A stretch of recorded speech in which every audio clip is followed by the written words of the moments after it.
in the Sahih Bukhari, there's a story that the Sahabi Ibn Abbas, or it might be Ibn Mas'ud, I might forget, narrate about Ibrahim alayhi salam and his son Ismail. So Ibrahim alayhi salam used to live in Bilad al-Sham, muhajir most of his life, and Ismail was where? Mecca. So Ibrahim alayhi salam came to Mecca, to the house of Ismail or the tent of Ismail, and Ismail is not there. So his wife came and sees elderly man, because remember Ibrahim alayhi salam had Ismail at ripe old age, elderly man, the Khalil of Allah. She asks him in, and he sits and asks her, where is Ismail? So she says, he's gone out hunting. So hunting those days, not like shopping center where you walk out to get meat. You know, you go, you chase the game, you try to find something, survive, bring it home. As a practice, go get the sheep from a farm, put it on your shoulder, walk a little bit, see how difficult it is. You know, full-time job hunting. So Ismail's gone hunting. So then he asks, how are things? How is life? And then she starts. Food is very little, weather's hot, listen, and on she went, and the man listened. And then he tells her that when Ismail comes, give him my salam and tell him, change your doorstep. So Ismail came, Prophet of Allah. So he says, did anyone come? Has anything happened? So she says, yes, this elderly man came. What did he say? Oh, he's asked where you were. I said you went hunting. Anything else? Yeah, asked about our livelihood, and I told him.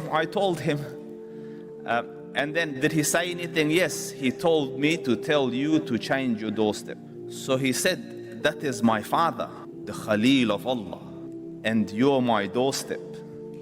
He's asked me to change you, so you're divorced. Time passed. Ibrahim alayhi salam came back. And when I say time passed, as in time passed, because he was in another place, Ibrahim came again to the dwelling of Ismail, asked permission. Where is Ismail gone? Hunting. How is your life, my daughter?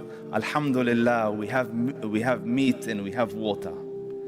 So he said, Allah bless your meat and Allah bless your water. Tell him my salam when he comes back, and tell him keep your doorstep.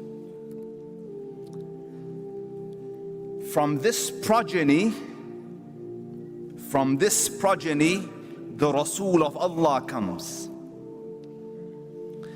Now I want you to understand a few things, dear ones. First point, on record, on the ahadith, Ibrahim has come all the way from Jerusalem to here. He hasn't done anything else. This is the only thing he did on record.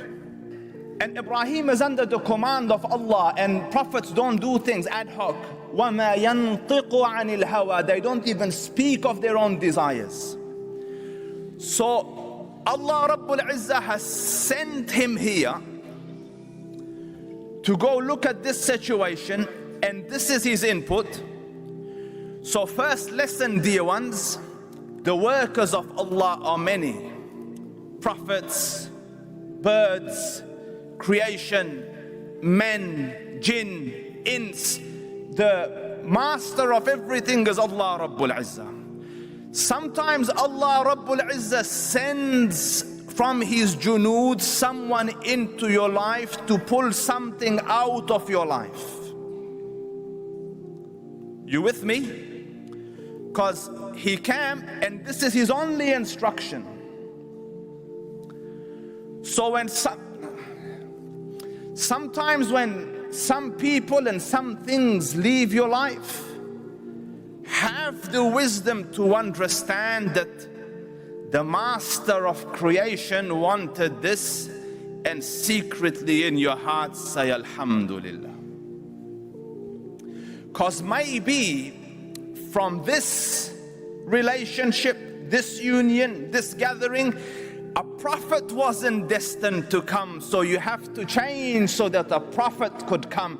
For me and you, there's no prophet we anticipate, but each one will be heading to a different journey, and inshallah to your own level of greatness. Maybe that person isn't supposed to go with you and doesn't have clearance to go with you and doesn't have permission to go with you. So Allah Rabbul Izzah cuts that anchor off so that you could keep going. So say Alhamdulillah. Second, notice what her ingratitude cost her. And this is equally correct for men or women. It's just coincidental that in this situation, the story is about a female. Her ingratitude, her ungratefulness cost her marriage to a prophet.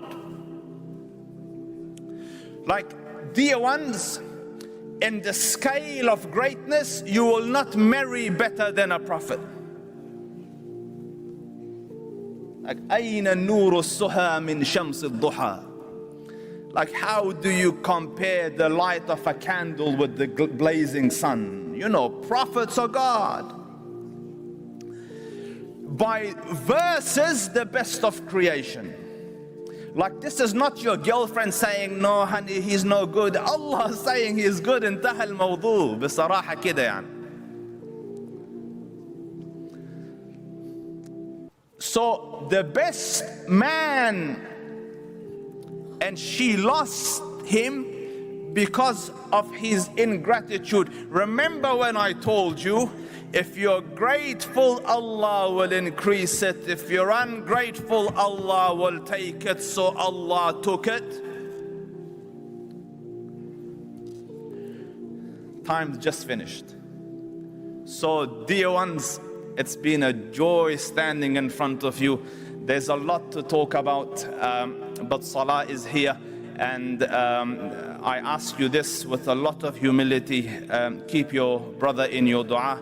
For your time and patience, I thank you. May the one above the heavens guide and guard you. Wassalamu alaikum wa rahmatullahi wa barakatuh.